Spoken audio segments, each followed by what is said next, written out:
Good evening. I'm Clover Beal. I'm one of the co-pastors here at Montview Church, and on behalf of my colleague Ian Cummins, who is the other co-pastor, and the whole Montview staff, we welcome you here to Montview. President Wolf and Dean Lee and the distinguished faculty of ILIF and guests, it is our honor to be hosting space and partnering with you in celebrating the career of Dr. Jeffery Mahan and his spouse Reverend Louise Mahan. We have the vantage point over the years to have Jeffery and Louise as parishioners here at Montview. We have not turned them into the Methodist Church, worshiping here in the Presbyterian. But they've been incredible in the way that they have lived out their faith. And they teach, and you write, and you're a brilliant scholar, but what we see and what we've seen is your faith in action. So you should know that Jeffery and Louise have taught Sunday school and been confirmation partners. They're faithful. They've been faithful worship attenders and participants, and have most recently served on our immigration task force as this congregation became a sanctuary church.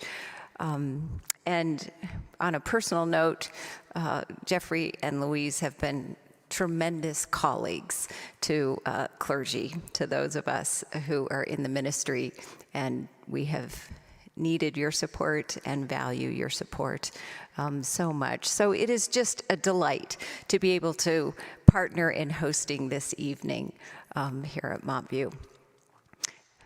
I need to tell you that there are bathrooms. So that is something that you do need to know. There is a restroom under the sanctuary out the back stairs, and so we'll have an usher show you if you need to use a restroom. I will turn it over to President Wolf, who will introduce Dean Lee. Yes.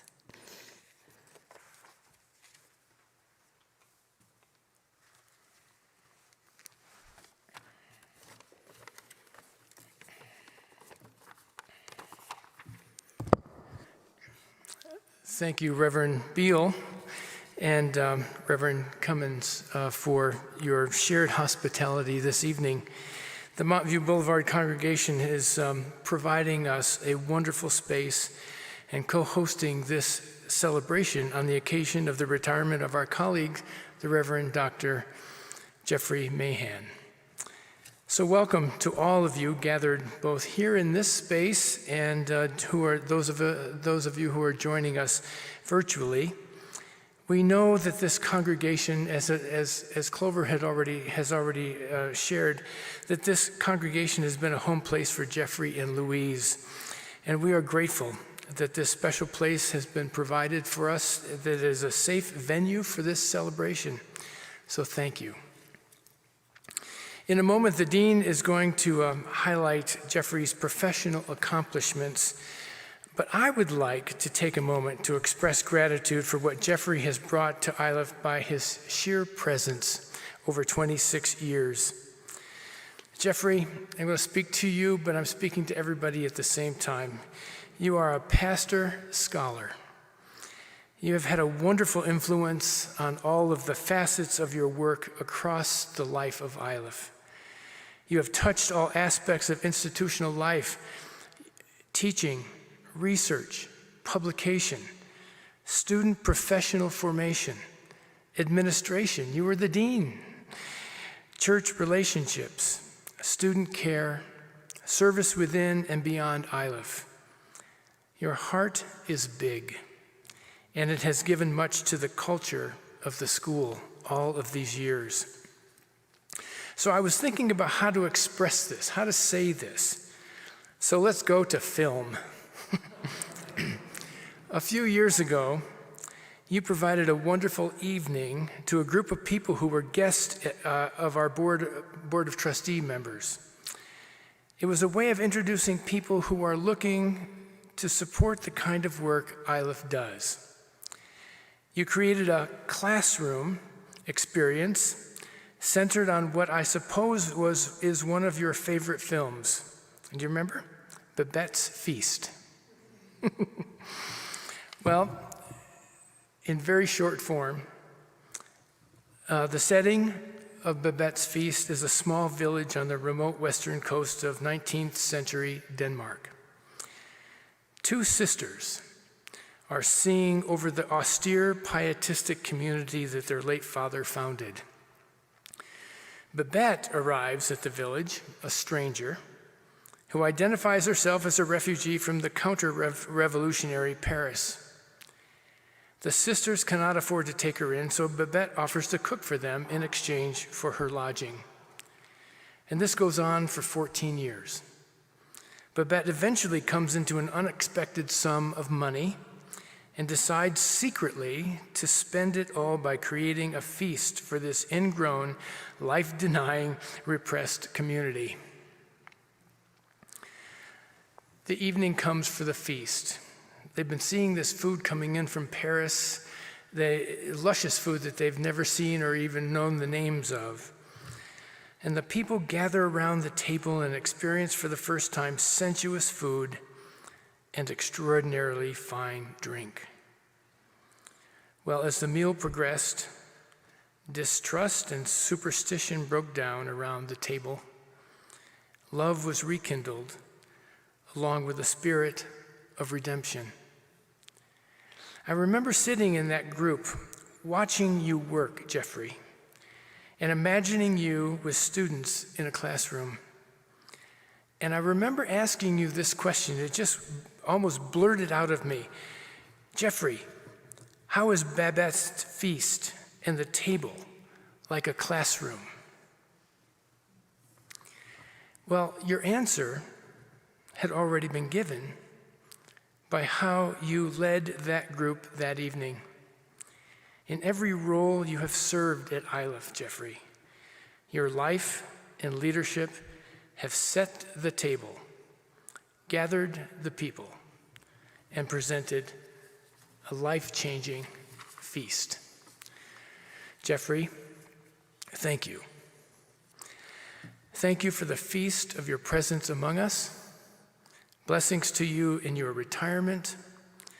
We know that you will be setting more tables in new places because that is simply your gift. It is your way. So blessings to you. I want to call your attention also to one of the gifts that Jeffery and Louise have made to ILIF. They have established the Reverend Dr. Jeffery and Reverend Louise Mahan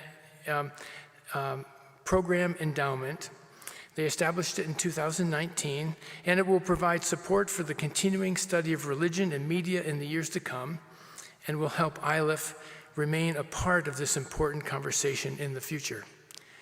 So, spread the word, and we will be talking about this endowment for many years to come as we continue to nurture it and grow it, and indeed keep this conversation alive. Now, I have one more thing to do before I ask the dean to come and talk about his professional career. But I can't do it alone. So Jeffery, would you come please and stand next to me? I got to tell you, I like my job, but this is the part I really love. Come on over here. So I want to read this to you in front of everybody here again. So Jeffery, after reviewing your CV and discussing your 26-year-long record from 1995 to 2021 of outstanding teaching effectiveness, research and publications, service to the academy and the church, and service to the ILIF School of Theology, as well as your teaching and service to the ILIF School of Theology and University of Denver Joint Doctoral Program in Religion, the Faculty Personnel Committee unanimously, with full support of the faculty, the academic dean, and me, the president, and approved by the vote of the Board of Trustees, that you, the Reverend Dr. Jeffery Mahan, be bestowed with the title Ralph E. and Norma E. Peck Professor Emeritus. of Religion and Public Communication. Let us receive our colleague and friend. It's not too hard. Thank you, colleague. Thank you, friend. Well earned. Well earned. Thank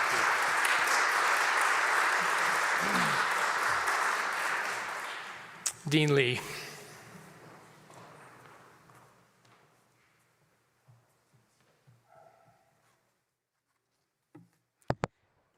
Greetings. It is my great honor to say something about the Reverend Dr. Jeffery Mahan, Ralph E. and Norman E. Peck Professor Emeritus of Religion and Public Communication, who gave his dedicated service to the ILEF School of Theology for the last 26 years and just retired this past June.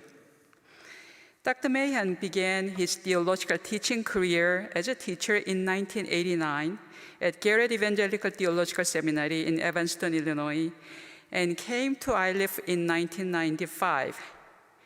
At ILEF, Dr. Mahan taught in the areas of ministry, media, and culture for both master's and doctoral students, both DMin and PhD students. He also helped ILEF's internship and ministry practice program to be an exemplar one that other theological schools have looked up as a model through his vision and leadership at the Office of Professional Formation. Between 2005 and 2009, Dr. Mahan also served as the Vice President for Academic Affairs and Dean of the Faculty.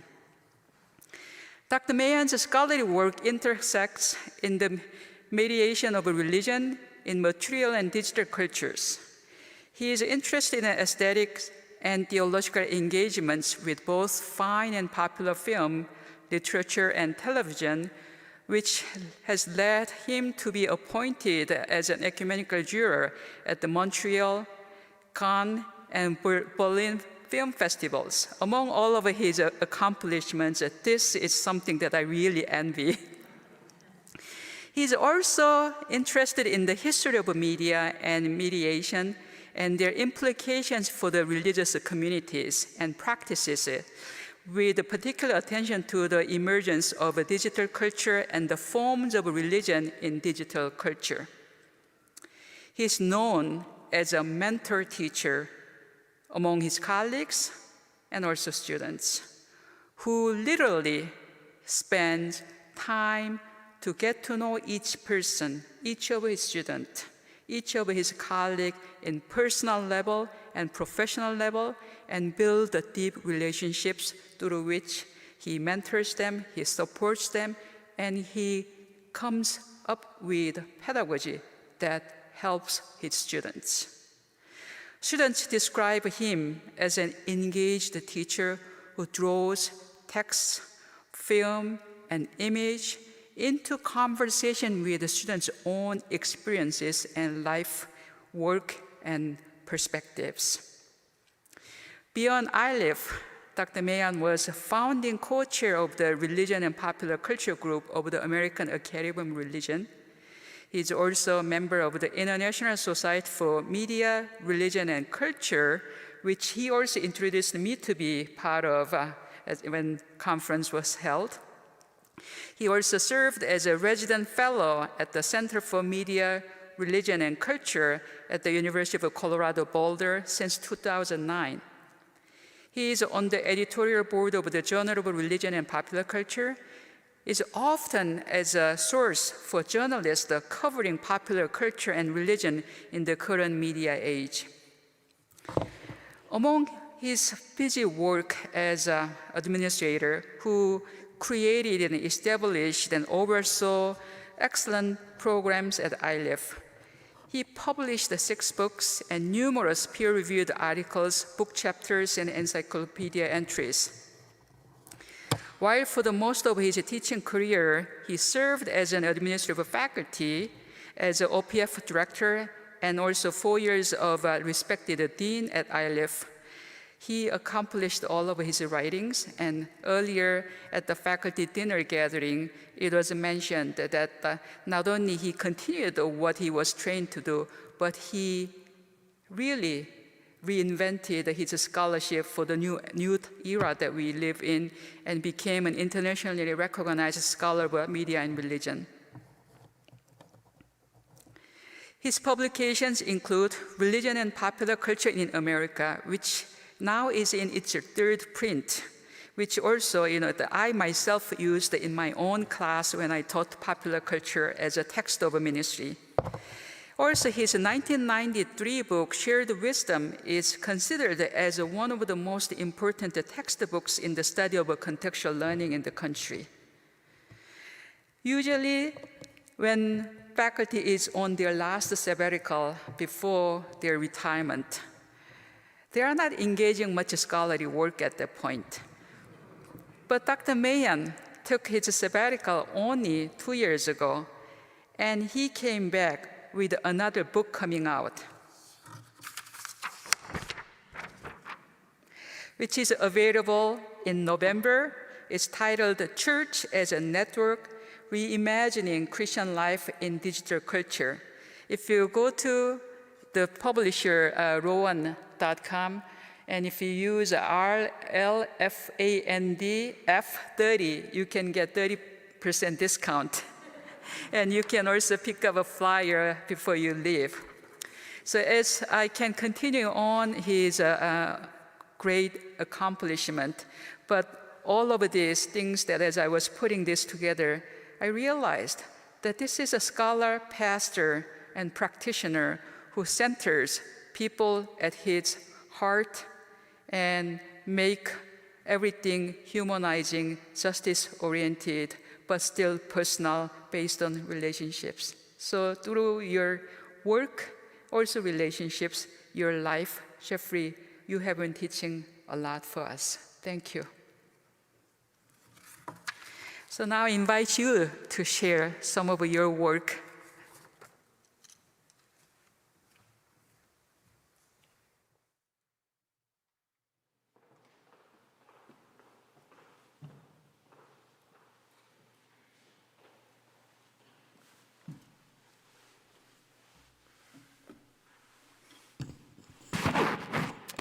Well, that was great. Can't we just go home now? It really is a delight to share this evening with colleagues and friends and conversation partners, both from Iliff and from Montview. Thank you for being here. A gathering of academics and church folks, an ideal opportunity to lay out a central idea that shapes my forthcoming book, Church's Network. The volume seeks to help congregations that want to build Christian community in a culture that's deeply shaped by the experience of digital technologies to engage the work of scholars who think about the relationships between religion and media. So, religion is different in oral, written, print, and electronic cultures. And this reminds us that media is more than simply a way of communicating unchanging theological claims. Communication is rather a world-making activity, a ritual. Just as Christianity takes distinctive forms in different racial, language, and geographic cultures, so it is adapted to changes in media culture. Tonight, I'll explore the rise of fluid networks of communication and relationship that reshape our online and offline lives. In contrast with more traditional fixed communities, networks widen our circle, connect us to an ever-changing, ever-shifting web of relationships, and I'll be exploring how this helps us think about religion, the church, and the challenges and possibilities faced by congregations. The term digital culture describes the web of possibilities and challenges created by computers and the internet. Digital platforms offer new ways to date, to take classes, to gather information, to be and belong. You can have online FaceTime with loved ones or arguments with strangers. In digital culture, people are developing distinctive religious practices and fresh theological insights. To say that a text, an image, or a piece of music is digital simply means that it's composed of bits of information processed by a computer. Thus, it can be reformatted, combined with other information, and reused in other platforms. This is going on when a rapper samples earlier recordings, when you Photoshop a picture, or when your pastor reworks your sermon as a blog post. In a digital culture, nothing is final. Everything is searchable, available for review and revision. This digital adaptation, where everything is edited, transformed, and put to new purposes, becomes a powerful metaphor that influences the human imagination. It's not just that texts are digital, but we come to think of ourselves as digital. That is, ourselves as in this process of constant reimagining and reconstruction. And so as a religious metaphor, it invites us to see religious identity and faith communities as ongoing digital projects. After Hours Denver is one example of the reimagined faith community. They don't look like a conventional congregation with Sunday morning worship, programs for children, and a building. After Hours does two things. During the week, a group gathers in a bar to talk about God, support each other, and make PBJs. The next day, some of them are in the city park, serving the peanut butter and jelly sandwiches at a lunch for the homeless, where they also offer communion. And their network has grown to the point that someone connected with After Hours is in the park offering a peanut butter and jelly sandwich and communion every day of the week. So in the bar, in the park, and in the wider network that engages After Hours online, the community consists of those who show up. Social media describes these digital participants as following After Hours. But that sounds like they're passive observers. These people join in the conversation. They pray for the ministry. They provide human and material resources for its work. Their loose structure, these overlapping groups, softens the boundary between who is and who isn't part of the congregation. We don't quite know where their limits are. So tonight, I want to make two broad claims. First, that digital culture is characterized by these expansive networked relationships, and that this invites experimentation with new forms of religious community and makes congregations rooted in old models of fixed community seem staid and outdated. Secondly, the perspective of digital culture does theological work, allows theological work, and it helps us to see the fluidity of the Christian tradition more clearly. It's not just that we are becoming fluid, but that our fluid location lets us see an earlier fluidity in the church that we have often lost. So church is an ideal. It implies a unity of Christians across time and place that no single place fully exists. We never quite arrive. Church must be constantly reimagined in new contexts. The Apostle Paul talked about the realm of God in a comparable way.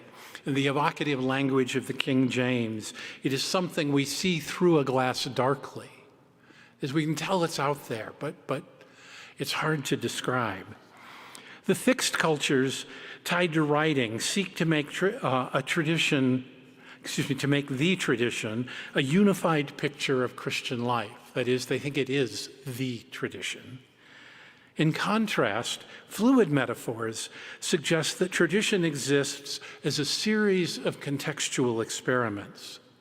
Christian tradition is women and men in different times and places working out what it means to be faithful in their context.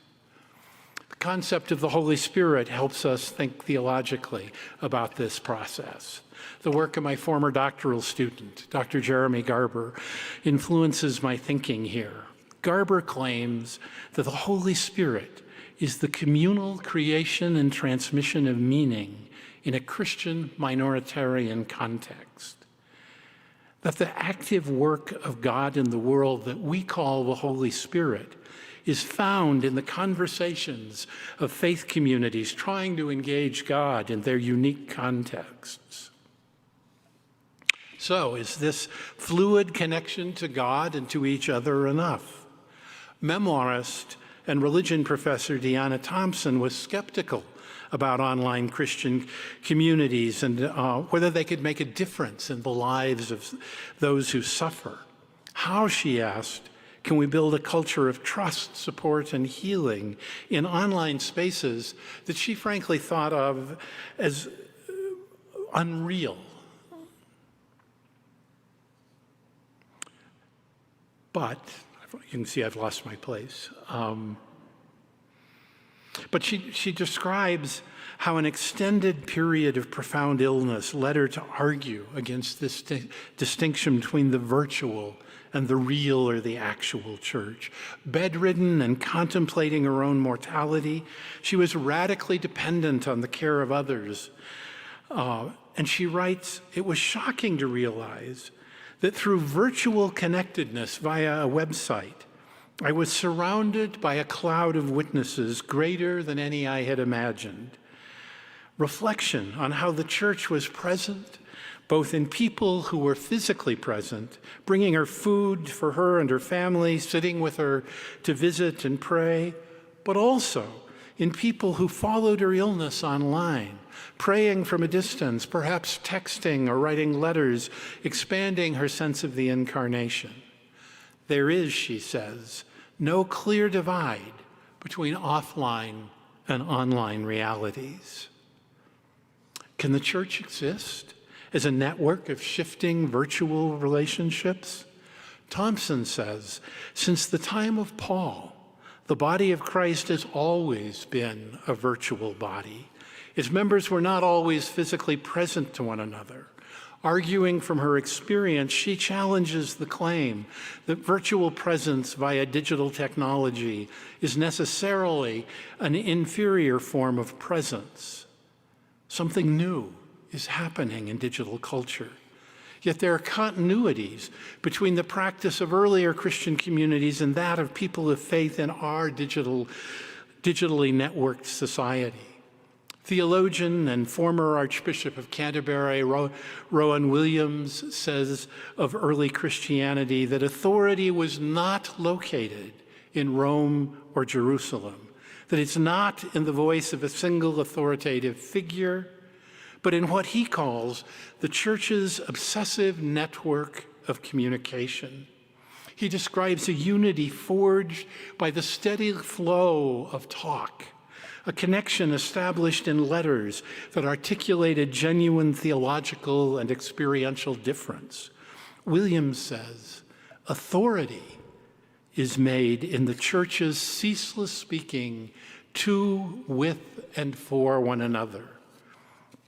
Perhaps Christianity has always been a network of overlapping circles with both points of congruence and real difference. A feature of digital communication is that it flows both directions. Speakers are listeners, and listeners are invited to be speakers. Some European and American Christians have trouble getting this. They still imagine it is their role to speak for the Christian tradition and the role of Christians in the Southern Hemisphere to listen. To free themselves from colonial influence, African, Asian, and Latinx Christians established their own networks where they're creating culturally appropriate practices and understandings. For example, Western missionaries told the Akan people in Cameroon and Ghana that their traditional reverence for ancestors could not be reconciled with the Christian faith. But today, Aachen Protestant theologian Kwame Bedioko and Cameroonian Catholic theologian Jean-Marc Ella are bringing Christian concepts such as the communion of the saints into conversation with African traditional practice to imagine a distinctively African Christianity. Practical theologian Pete Ward warns that nostalgia for print culture produces congregations that are museums dedicated to a dying way of life. He calls on Christians to give up their longing for stability and move beyond the solid church of the past, and to make ready for the rise of a fluid church that can adapt to a networked culture. I think it's an example of a parish in a bustling Northwest Chicago neighborhood full of young adults launching their careers. On average, they change jobs, marry distant loved ones, leave for graduate school, or otherwise move on every 4 to 5 years. To keep up, the congregation must take in 20% of their membership every single year, just to stay even. Doing this requires them to envision community quite differently, to do a better job of incorporating new folks. Understanding these changes as part of a broader shift in culture, in which old forms of community are being replaced by looser networks of connection, can help us understand the decline and envision the fluid future church that Ward calls for. People who study social relations contrast traditional community with these fluid social networks. It's helpful to think of a continuum that ranges from the fixed and unchanging traditional community to the quite fluid networked community. So I'll describe the two ends of the spectrum. In traditional community, strong ties connect people whose identity and relationships are homogeneous, fixed, organized around a leader. Members often belong to the same social class or race and share political and social assumptions. They don't think of their practice of faith and the theologies and values it rests on as a choice, but as the natural structure of the church. They have a habitus, a set of shared mannerisms and tastes and moral intentions and habits through which they interpret their experience. New people enter slowly, since they must adopt the habitus before they are fully accepted by members and invited into leadership. A pastor who served such a traditional community tells a familiar story. They're losing longtime members as older people die or move to be closer to family. The younger Black and Latinx families moving into the community are not attracted to the elderly white congregation. Those who visit don't become regular participants. And the pastor provides an illustration of how fixed patterns of relationship make change hard. The congregation invites women to join social and service groups called circles. One is the young married circle. However, the members of that circle are all widows in their 70s and 80s. This is so poignant. It captures both the richness of traditional community and why change is so hard for them. Most of the women in the young married circle have been participating for 50 or more years. They raised children, worked for mission, and buried husbands together. What a lovely legacy of caring Christian relationship. But imagine being a young woman of color who responds to the announcement that the young married circle is meeting. The group doesn't deliver on what it promises about the age, marital status, and life issues of its membership. Should the visitor still want to participate, she must break into the long-established relationships and tease out the habits and attitudes shared by insiders. If the young marrieds are a microcosm of the congregation, we see immediately why insiders love it and why it doesn't easily attract new folks. Such congregations are particularly good at conserving their heritage, habits, and existing relationships. Since the congregation's existing structures are aligned with certain people's self-interest, change raises anxieties that deepen resistance to new people and practices. And this produces the nostalgic vision of the congregation that Ward warns of, one that masks both the challenges and the possibilities the congregation faces. Thus, they have difficulty imagining a different future. The other end of the spectrum, from the fixed traditional communities, the loose network. It's always in motion. There's no center. Rather than taking their identity from a single primary community, people work out identity in ever-shifting connections. Media scholar Heidi Campbell writes, "The network image helps us imagine the complex interplay and negotiations occurring between individuals and community, new and old sources of authority, and public and private identities. Here, even people who belong to a particular congregation and identify with a particular tradition often think of these as significant locations in a wider and fluid religious network that helps them shape their identity." About 50 years ago, sociologists noticed that our metaphors for community were largely geographic. People imagined neighborhoods or towns gathered around a public square, where people settled and everyone knew their neighbors. And if people considered religion, they imagined it organized in stable parishes, like the village congregation disrupted by the arrival of a new female priest in the British comedy, The Vicar of Dibley.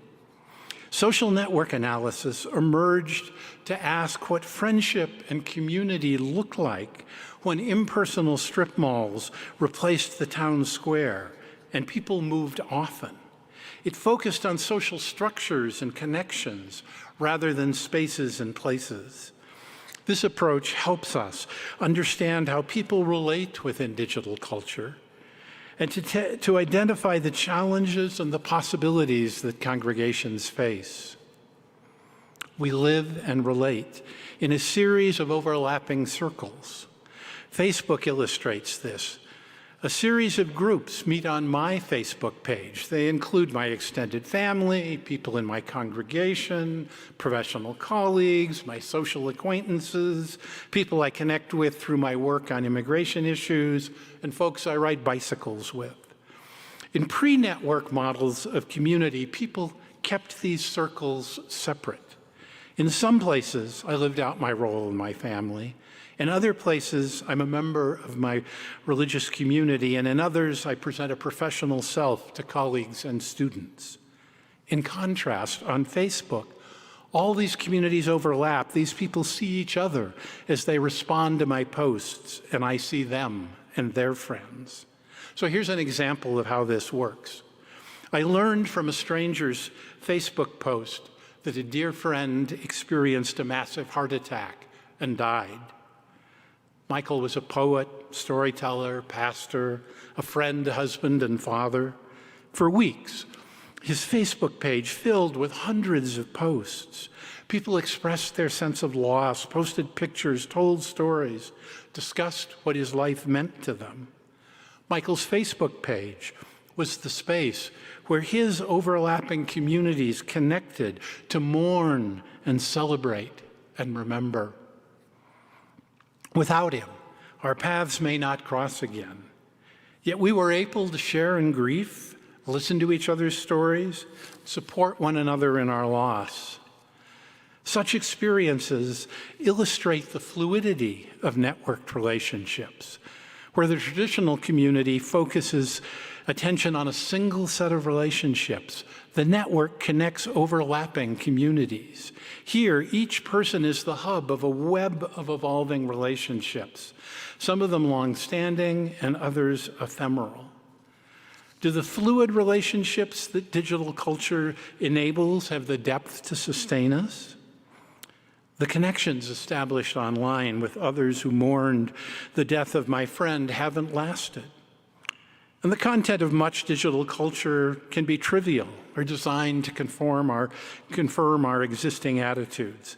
Can these ways of connecting deepen Christian practice and advance the lives of congregation? Deanna Thompson, who I quoted earlier, responds by discussing the importance of both strong and weak ties. Strong ties are intense, certain, dependable. However, they require significant energy and attention. People can maintain only a limited number of them. Thompson's experience, when cancer made her dependent on others, confirms that relationships are established and maintained by both strong and weak ties. She found that in addition to the strong ties with family and close friends that provided regular spiritual and material support, she took comfort from a wider web of weak ties with folks who followed her illness and recovery online, inquired after her, prayed occasionally, and sent good wishes. Thompson uses the emergence of the Black Lives Matter movement as an example of the way weak tie connections can become strong and online connections can lead to face-to-face relationships. The hashtag Black Lives Matter was launched in a widely shared online post. That led to often weak tie social media conversations. And these discussions eventually built stronger ties, generated public protest and negotiation with police and civic leaders. Congregations that see the value of having a range of strong and weak relationships, build a web of weak relationships, and invite stronger connections and engagement. The desire to maintain institutions keeps congregations focused on these long-term, strong tie relationships. And this can blind us to more transitory parts of the Christian experience. Revivals, retreats, pilgrimages, church camp create intense peak experiences.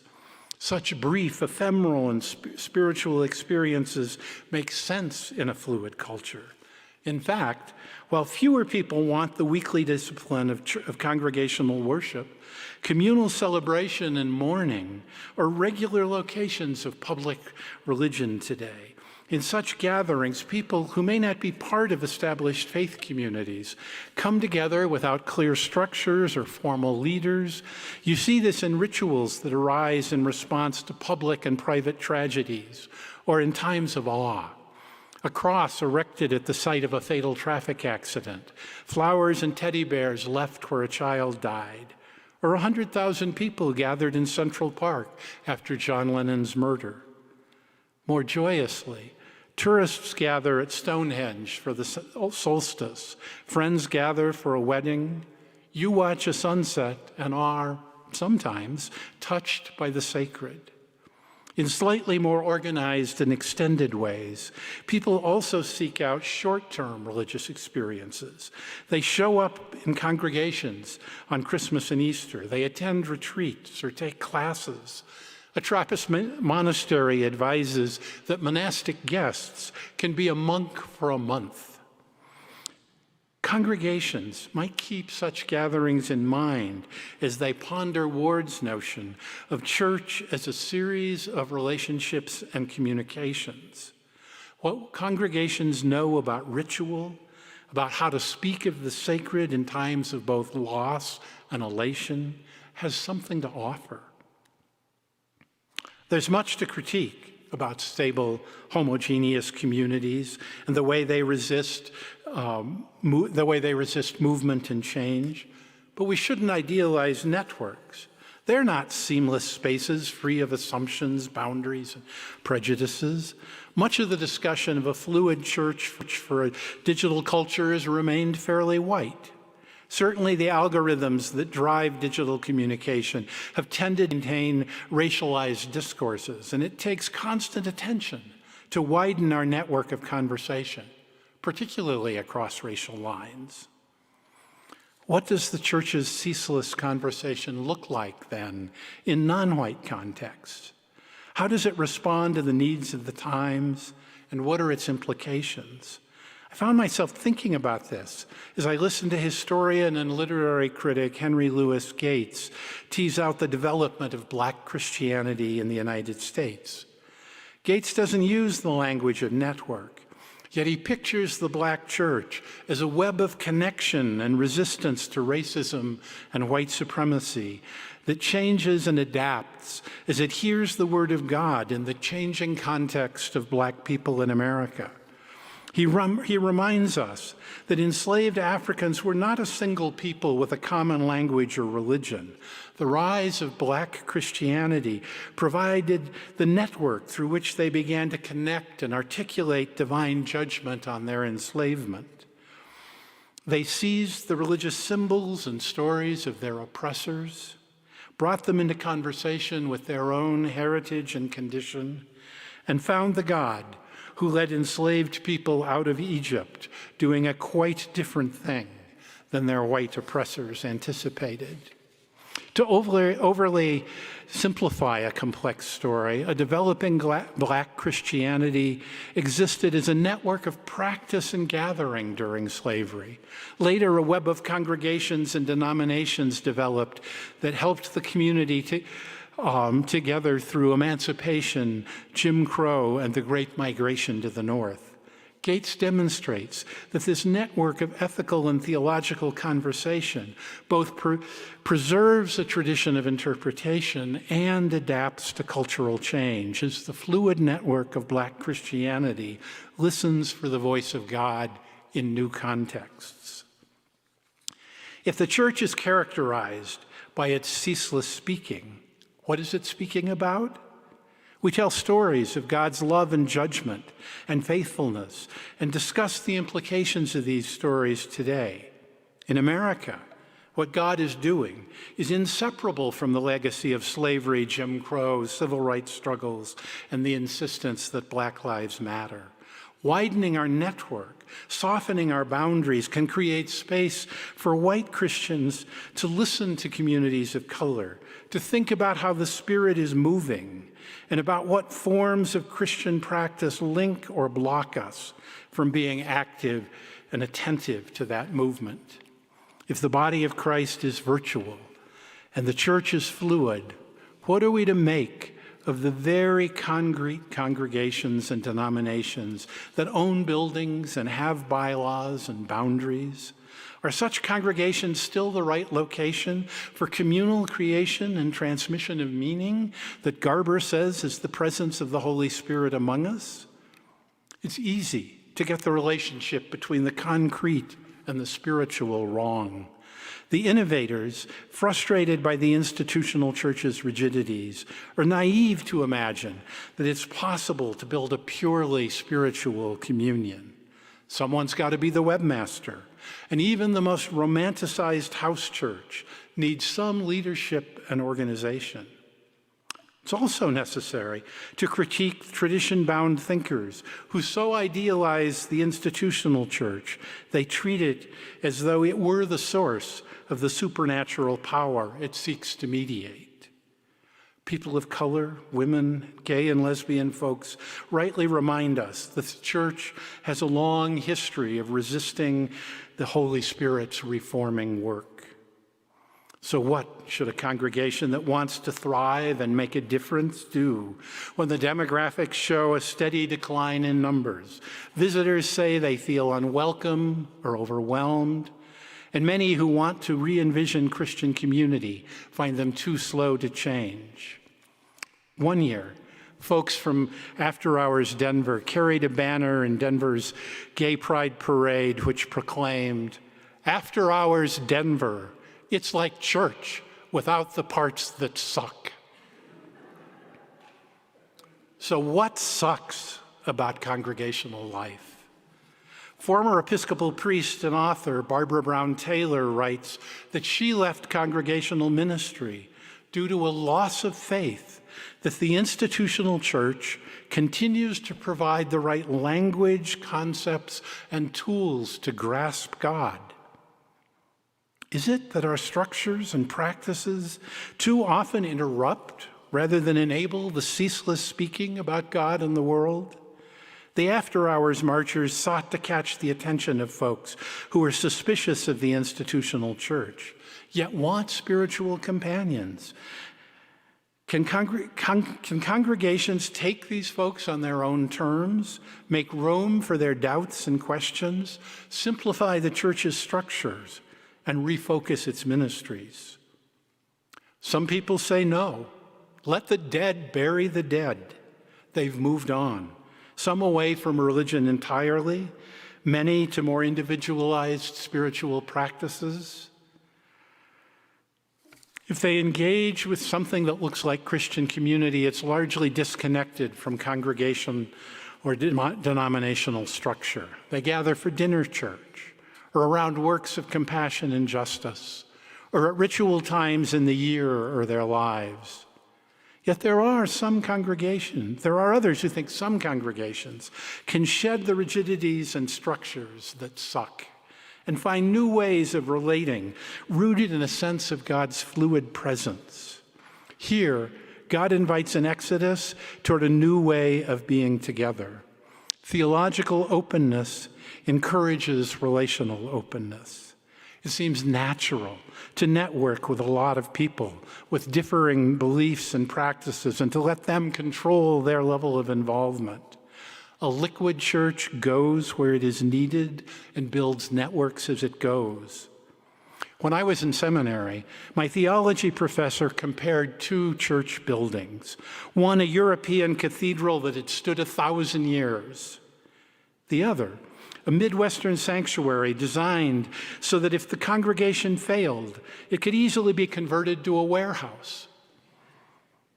He contrasted the grandeur of the vision of the church and the theological conviction of the people who build a sanctuary to stand for millennia with what he saw as the pragmatism and anxiety of those who saw the church as an experiment that might not work out.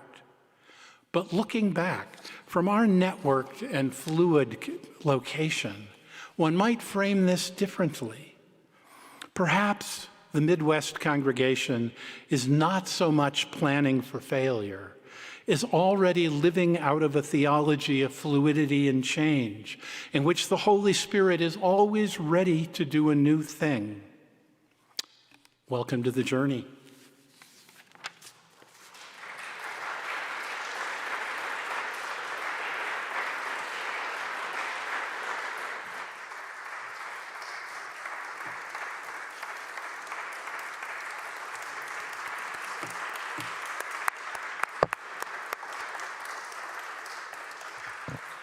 Thank you so much, Jeffrey.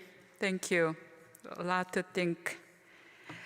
Tonight, we will have two formal responses to Jeffrey's talk, and then two short video reflections on his work by two of his beloved colleagues in the Guild.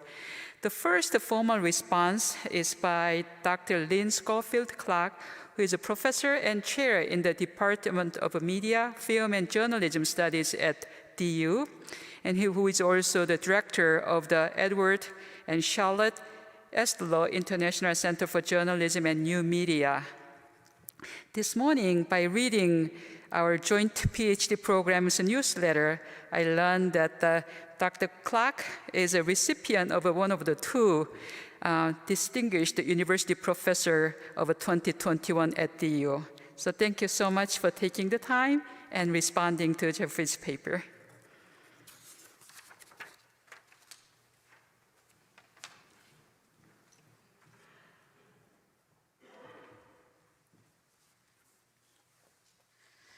Well, first, I would like to thank ILIF's Senior Vice President of Academic Affairs and Dean of the Faculty, Bo-Young Lee, and President Tom Wolfe. And I'd also like to thank Jeffrey for inviting and giving me an opportunity to speak with you today. I found your talk really inspiring, Jeffrey. Thank you so much for sharing it with us. And it was really a pleasure to have an opportunity to read your book and to know that you'll be able to share it with people and to see where it goes from here. I first met Jeffrey back in the late 1980s. We both had hair that was less gray and a lot bigger then. He had come to visit ILIF's sister United Methodist Seminary in Dayton, Ohio, United Theological Seminary, because they had started what was then a novel master's degree program focused on media and religion. At the time, Jeffrey had just completed his PhD at the University of Illinois. I was a master's student. He was the first person I'd ever met who had studied and who was actually a scholar of media and religion. I remember being captivated and actually somewhat intimidated by his intellectual depth and his expertise. Not too many years later, I met up with Jeffery again. I had moved to Boulder to start a PhD in media and religion, and he had moved to Denver to serve as a professor here at ILIF of media and religion, and also to serve as the director of field education. In his early years at ILIF, Jeffery was primarily researching religion and film in work that would be presented and published throughout the 1990s and the early 2000s, such as in his article for Journal of Religion and Film that was titled "Celluloid Savior, Jesus in the Movies." In that article, he wrote about what made Jesus films more and less popular, reviewing The King of Kings, The Gospel According to St. Matthew, The Last Temptation of Christ, and Jesus of Montreal. Jeffery brought a film critic's lens to his study of these films, but also examined them through a theological lens, seeking to consider what each film communicated about Jesus' humanity and divinity. It was around that time, in 1990, that his colleague and friend Bruce Forbes and Jeffery edited a book that quickly became a standard text for teaching media and religion in religious studies classes. It was called Religion and Popular Culture in America, and it's now in its 3rd edition, as Bo Ying had told us. The book grew out of the work that he had done to establish the Religion and Popular Culture group of the American Academy of Religion, which had its first sessions in 1995. What was particularly influential in the book was Jeffery and Bruce's use of Niebuhr's framework to talk about popular culture. They divided the book into the study of what they rephrased religion in popular culture in religion, popular culture as religion, and religion and popular culture in dialogue. Religion in popular culture referred to the study of religion as a subject in popular culture, such as when television programs show Protestant, Catholic, or Jewish individuals. Popular culture in religion referred to the study of when Protestant, Catholic, or Jewish congregations import popular cultural forms and references into worship or into pedagogy. Popular culture as religion referred to when popular cultural forms, especially on film and TV, articulate a worldview and a mythology that can function in people's lives in a manner that orients some people, just like religious traditions and stories serve as orienting centers for others. And religion and popular culture in dialogue referred to how religious groups might censure certain forms of popular culture, or how creators of popular culture might consult with religious leaders as they make their creations. This category of dialogue also can be less positive, as we heard in Jeffrey's talk today, as it can point to how popular culture can reproduce racist, sexist, ableist assumptions of society, just as religious groups and individuals can reproduce these limited views. But the dialogical perspective also suggests that both popular culture and religious practices hold the potential for challenging and transforming these constraining views, sometimes by working in tandem to challenge what is taken for granted. I don't think I could overstate the influence of this book in the field of media, religion, and culture. It opened the study of media and popular culture to students of religion and theology, religious history, and other fields, and provided models for how those who would come to lead congregations and who would teach religion classes could grapple with media and the media environment in which we all live. Even before that book came out, Jeffery was teaching the readings in this popular course, in the book. He was teaching them in the courses that he taught for MA and PhD students here at ILIF in his course called Media, Religion, and Culture. I started to have opportunities to work closely with Jeffery when I joined the University of Denver faculty in 2006. Jeffery was already very involved in working with PhD students, and he encouraged me to become involved as well. Jeffery was an ideal mentor for me in the joint doctoral program. And actually, as I think you all heard at dinner, he was a mentor for almost every other faculty member and graduate student in that program as well. He brought his empathic approach from fieldwork and spiritual formation into his work with doctoral students. He listened closely, offered suggestions, and most especially he challenged them and his colleagues through his astute question asking. He could also be counted on to know whatever joint doctoral program handbook we were operating under at the time, and thus he could advise students expertly on their coursework and through their comps in dissertation writing. Jeffrey, as you know, I will really miss you and being able to rely on you for the incredible leadership and the intellectual challenge that you gave to the doctoral program and our students over the years. In the first decade of the 2000s, Jeffrey wrote his own book, Media, Religion, and Culture, An Introduction. And this book, like Religion and Popular Culture in America, was also designed to be useful and more of a coherent argument for those who wanted to study in what had become the subfield of religious studies and media studies, and in other sister fields such as the anthropology and sociology of religion. This book was especially adept at challenging what is arguably the textual bias of both religious and theological studies of popular culture. That is, the hermeneutical approach, or the tendency to start from the text when creating an interpretation. Jeffrey insisted on reception instead, encouraging readers to think about the varied ways that people of faith appropriate popular culture, thereby creating their own interpretations that might align, but might also differ from the interpretations of the experts. In fact, the increasingly participatory nature of modern media has allowed for the creation of user-generated content that has, in Jeffrey's argument, significantly changed religion.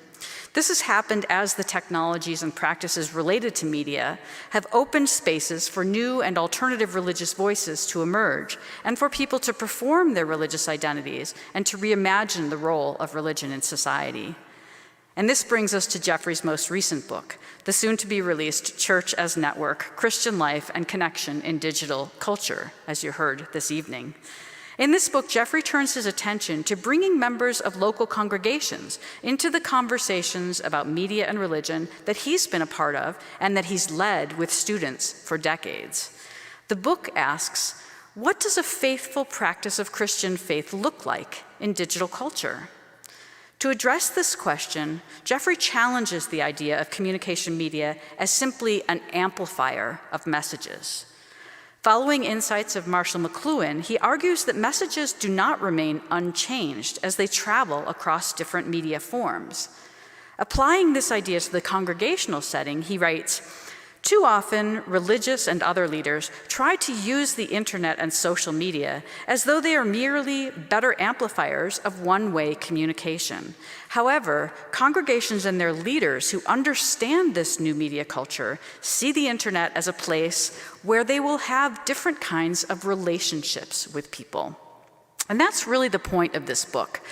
Rather than focusing on individuals and how they might use or make sense of different communication media and media narratives, Jeffrey's interested in how our relationships are undergoing a profound transformation because of changes in technologies. He wants us to think about what kinds of people and societies we are becoming, and by extension, what will this mean, or what could it mean, for Christian congregations? Taking relationships as central, he implores us to approach our religious traditions with greater flexibility so that we can keep the goal of relationships, rather than that of maintaining traditions, at the core of who we are as people of faith.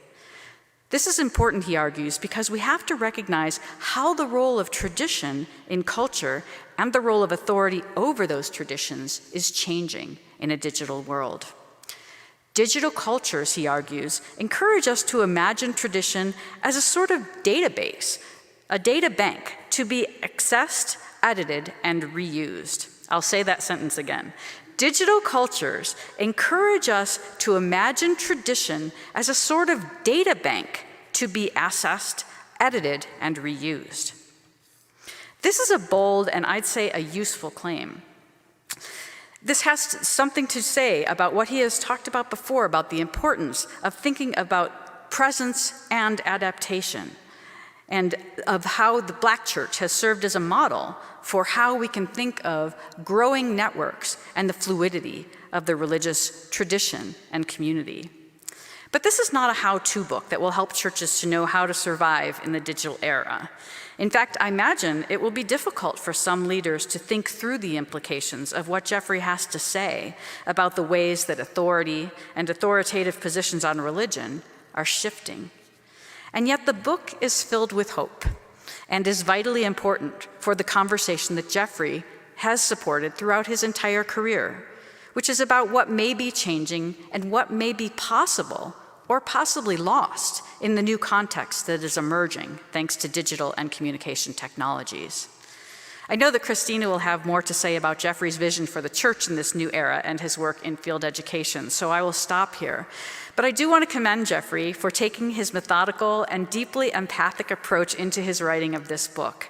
I believe it will support an important and worthwhile conversation about not only technological change in the church, but about changes in the ways that we relate to one another as human beings. Thank you, Jeffery, for being a warm and thoughtful colleague, an inspiring educator, and a good friend. I've really enjoyed working with you, and I look forward to new ways to continue our very long association and friendship well into the future.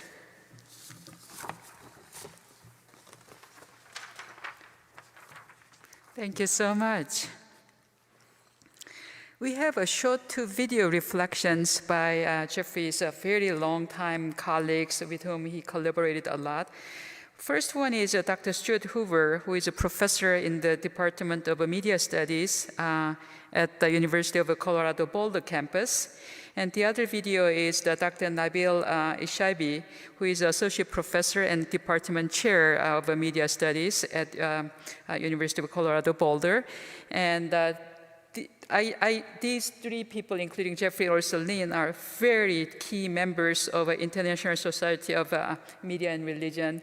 And without their leadership, the program will not be as strong as it is. So they will reflect on Jeffrey's work as their colleagues in the Guild and their appreciations.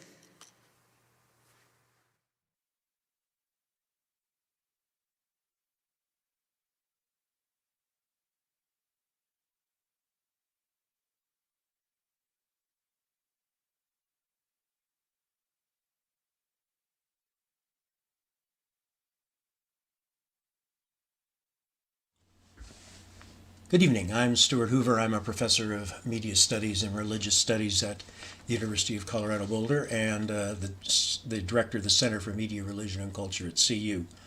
And I'm very sorry that I can't be here this evening to help celebrate the career and the contributions of my friend and colleague, Jeffrey Mahan. Jeffrey, I don't know whether you remember when we first met, but I remember rather vividly. It was when we were both in Chicago. You were still at Garrett, and I was based in Chicago at that time. And we met at a consultation of some kind that included people such as Lynn Neary and Ray Suarez from National Public Radio. And I think was organized by Roy Larson, who was a longtime religion writer at Chicago Papers. I don't know which one of us relocated to Colorado first. I think it was you, but at any rate, when I arrived here, it was great to have you here and to be able to collaborate and to participate, along with others over the years in creating our area, the Denver Boulder area, as a center for study and reflection on important questions in media and religion. We both came together and participated in that kind of centrality. We also appreciated very much your taking the time during one of your sabbaticals to spend most of the year with us in our center as a collaborator to participate in our meetings and our discussions. We found those very fruitful.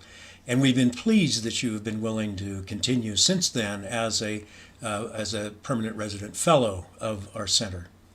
Jeffrey has a number of different gifts, and his gifts to the field and his gift to the wider community of seminary education, theological education, media and religion, in the areas of film and the areas of theology, in his work on important juries at major festivals, his writings and his reflections on film and theology have been wonderful contributions across a very long and very rich career.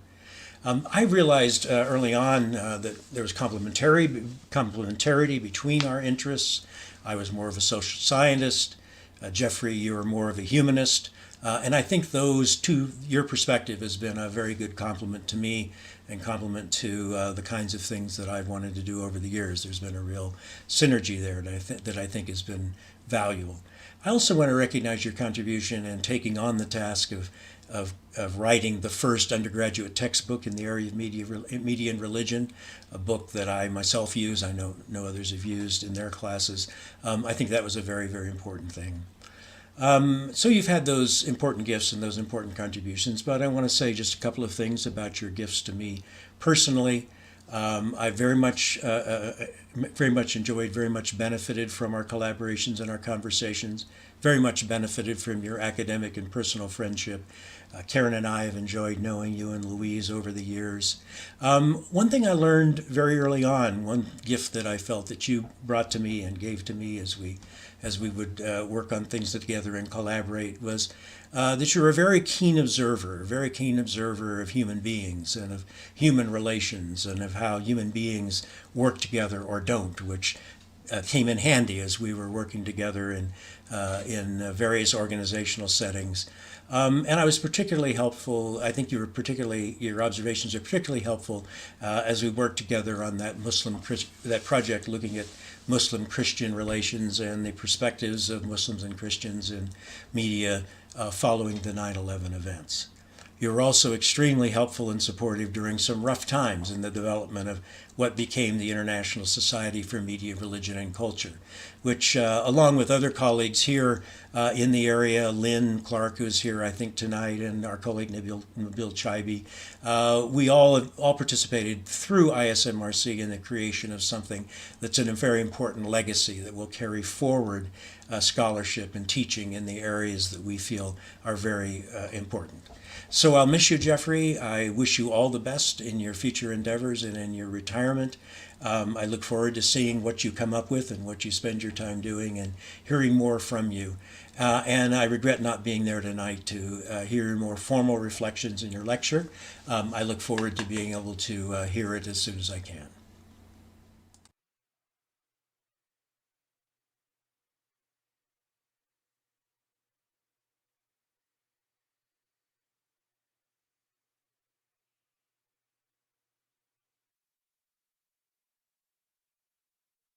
My name is Nabil Shaibi. I am here at the University of Colorado Boulder in the Department of Media Studies. Sorry I couldn't be there with you to celebrate the work and illustrious career of Jeffrey. I have known Jeffrey since I came to Colorado some 14 years ago. Jeffrey at the time was a resident fellow in our Center for Media, Religion, and Culture, and I was an assistant prof.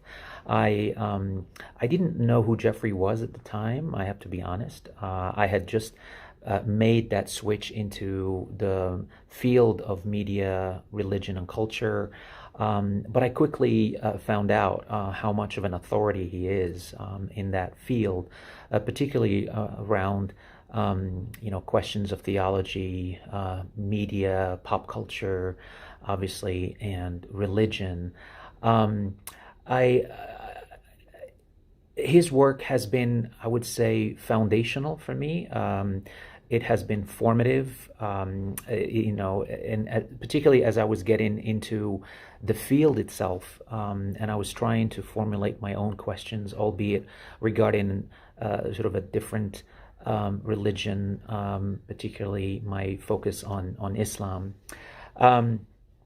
I will never forget your generosity, Jeffrey. I will probably never forget your patience with me, as you probably heard me make some wild assumptions about the field or my lack of knowledge about the field at the time.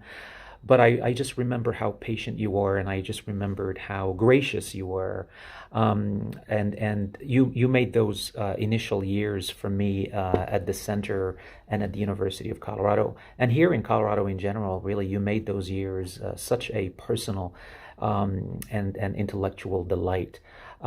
We traveled to conferences together. We took these memorable walks in Istanbul and Eskişehir in Turkey. I will forever cherish those. We took walks also in Denver and Boulder. I have learned so much from you, and so much from sort of just how calm you are when you deal with your own work, but also you deal with different kinds of things that life throws at you. And I have learned a lot from you, particularly during a very difficult time when the School of Journalism here at the University of Colorado was being terminated, and I was an assistant prof, and you had so many words of wisdom, and that really made a huge difference for me, and it made me want to stay here. Those conversations really are the reasons, or the reason why I am here today, and I would like to believe that I have thrived a bit in the field because of the advice and the wisdom that you gave me during those very, very difficult times. I wish I were there to have a toast with you, even if I don't drink. Maybe you have some Saudi champagne or whatever that is. But I wish you, my friend, the best in your retirement. I'm sure you will keep busy as you always do, and I still want to take that bike ride with you in Denver or here in Boulder very soon. So enjoy your retirement. It's well deserved. And thank you all for honoring the work of Jeffery.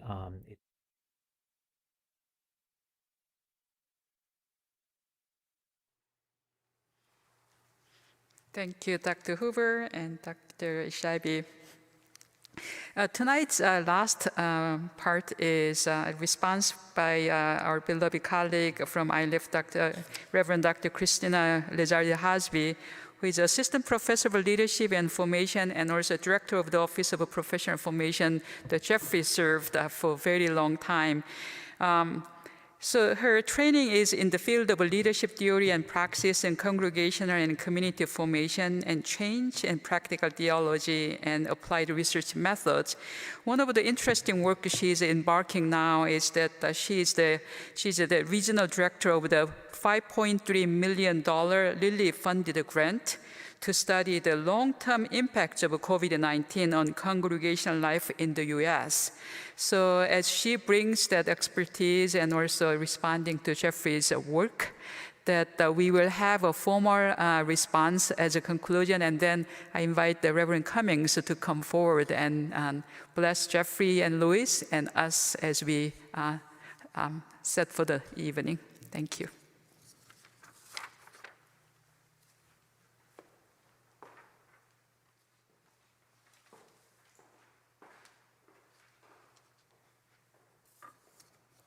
Thank you, Dean Lee, for affording me the privilege of reflecting on not only what Dr. Mahan has presented here today, but also on the arc of a life well lived in terms of scholarship and service to the Academy and the Church. So as a result, I will begin my reflections on the latter.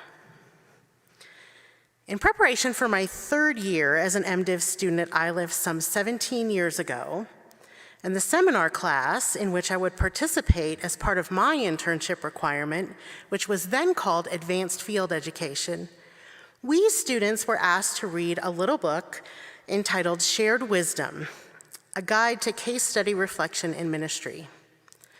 While this book, written by Jeffrey H. Mahan, Barbara B. Troxell, and Carol J. Allen, was never discussed overtly in the seminar, it nonetheless served as the theoretical, theological, and practical model for how we engaged in the process of reflecting on our ministry experiences in the course.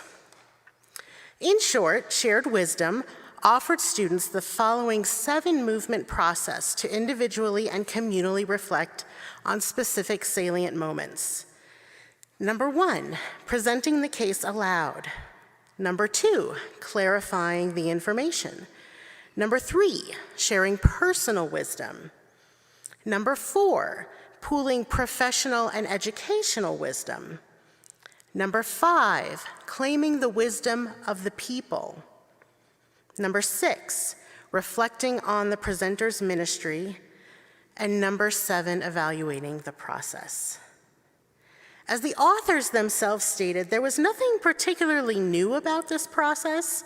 It, or iterations of it, had been used in field education and CPE programs across the country for years, though it is important to note that this book was a landmark articulation of that process. But more importantly, it was new to me, a seminarian who had somewhat fallen haphazardly into graduate education and was just beginning to discover a world of possibilities in her vocational journey.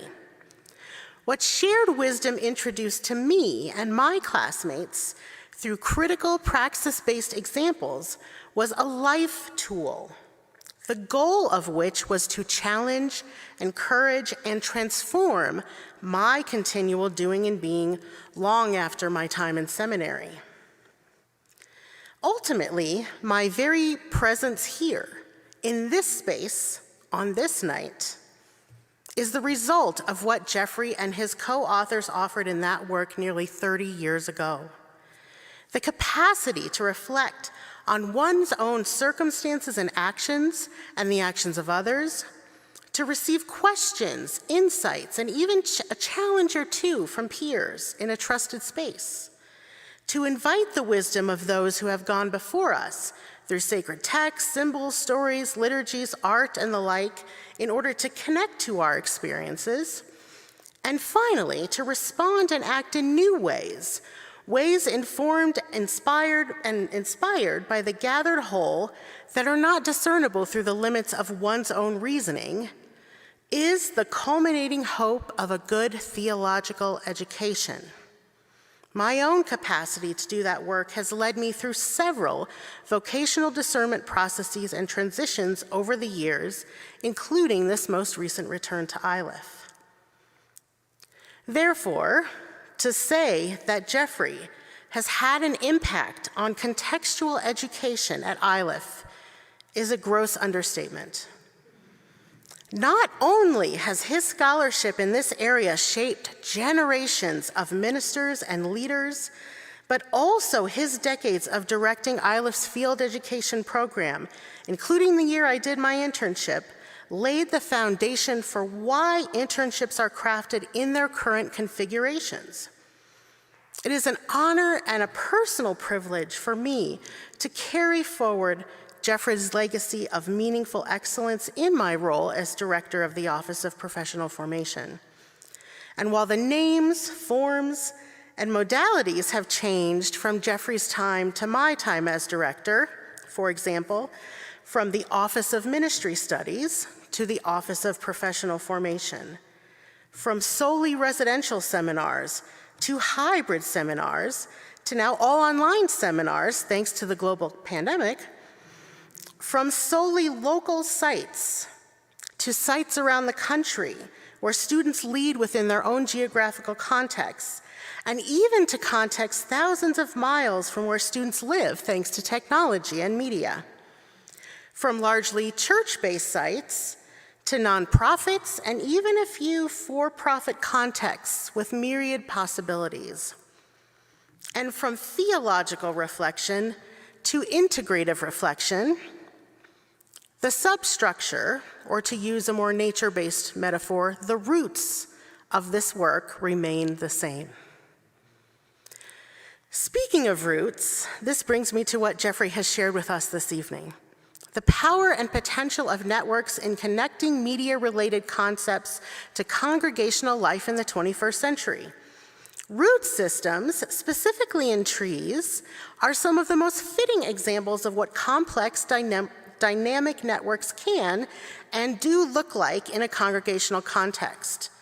In her book, Finding the Mother Tree, Discovering the Wisdom of the Forest, first introduced to me by Dr. Amy Erickson, Suzanne Simard articulates with great beauty the interconnectedness of entire forests through, quote, an intricate and vast system of roots and fungi, unquote. Perhaps this is not the most appealing metaphor, but this is what I see in Jeffrey's categorization of congregations as fluid network communities that can be expanded to include ministries meeting a number of different needs for a variety of individuals and groups beyond the notion of the traditional, and might I add, Eurocentric, as Jeffrey says, Protestant church, thus helping clergy and laity alike to re-envision the very nature of social connections themselves in light of digital culture. In many senses, Dr. Mahan's latest work is a pastoral challenge, nay, a pastoral plea to churches that have been reluctant to think about and become in ways that society has already done so in terms of networked relationships created by social media and non-religious or social justice-based community movements. He is even pointing us to new kinds of ministries, some right here in Denver that are responding to the spiritual hunger of communities, as he writes. And rather than an either-or situation, in a networked world where digital, hybrid, and material exist simultaneously, the both and is and can be possible. As Jeffrey writes in his forthcoming book on the subject, quote, "To picture how community is changing, some people who study social relationships contrast traditional communities with fluid social networks. Some speak as though we must be one or the other. I think it is more accurate to think of a continuum of models of communities," unquote. Some of these communities, he says, may be both and in and of themselves. Of course, the pandemic has seen to that reality, as most ministries and social entities around the globe have had to live in a hybrid space, navigating togetherness in synchronous and asynchronous, digital and material modalities at once. The question then becomes, how will religious communities be in the future? Or as Jeffrey asks, quote, "Can congregations become nodes that help organize and connect people into networks of religious significance?" Unquote. In connection with the task of field education, I wonder, what capacities are needed in order to prepare and sustain leaders for this kind of present future? Living in the both and creates challenges of its own, but leading in the both and requires profound resilience and practical prophetic modes of embodiment not previously faced in these specific ways. Having now witnessed 3 sets of ILIF interns navigate ministry and leadership in the midst of a pandemic, I am clear about this. Students have persisted and transformed the spaces in which they've led, amidst all of the individual and collective challenges that they've encountered. I believe, though I can't be certain, that they've done so because of the strength of their own networks, loved ones and communities that have nurtured and sustained them, including the ILIF community. Jeffrey, if I can be so bold, you yourself are a network, a place of connection, one that many, many people have encountered over the space of decades in your work at ILIF. Just in these past 3 years, your support of and collegiality toward me as your field ed successor has meant the world. There is no one else who quite gets the inherently hybridized, networked, and sometimes stretched nature of this particular faculty role. Overseeing internship and CPE and all the day-to-day work that involves, plus teaching courses in one's area of scholarship, plus engaging in a million other acts of service to ILIF, the church, and the broader community. You knew that, and you offered your friendship, wisdom, and advocacy at important moments, both visibly and behind the scenes. And I know that you have done these kinds of things not only for me, but for countless others. Your scholarship has shaped many academics and students alike, yet your presence and service to this odd and wondrous calling of creating connections has yielded infinitely more. In Suzanne Simard's book, The Mother Tree, She describes in great detail what she calls, as the book's title suggests, the mother trees. These trees are the biggest, oldest trees in the forest, as well as sources of fungal connections to regenerating seedlings. She says, quote, "Not only that, they connect to all neighbors, young and old, serving as the linchpins for a jungle of threads and synapses and nodes. They are the majestic hubs at the center of forest communication, protection, and sentience," unquote. Aside from any references to the age of these trees, thank you, Jeffrey, for being a mother tree for so many of us during your years at ILIF and beyond. May your example encourage each of us and our own mothering networking capacities to offer nurture and rooted connection. You have certainly nurtured mine. Thank you.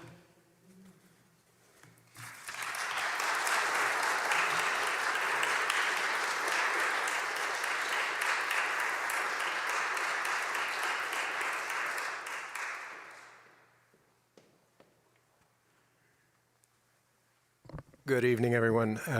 I'm Ian Cummins, the other co-pastor of Montview, and I am especially grateful tonight for the partnership and the friendship between ILIF and this church that continues here tonight. Very aware of that, especially because occasionally ILIF faculty and students end up in the pews here, and when Jeffrey and Louise began worshiping here, they changed the shape of this church by their presence and their gift. I am an ILIF grad myself and graduated just a few years after Jeffrey came to ILIF, so we've known each other for many, many years. And you have shaped me. You have been a mentor and a sounding board back then, and that friendship has continued to shape me, and you too, Louise, for the time that you've been here at Montview. So thank you so much. I hope you know what a gift you've been to this church.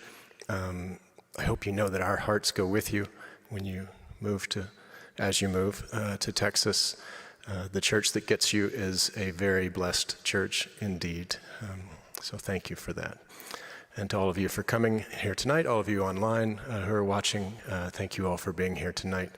And so now may the grace and the love and the peace of God our Creator and the inspiration of the Holy Spirit touch us and be with us and guide us tonight. Be at peace. God bless.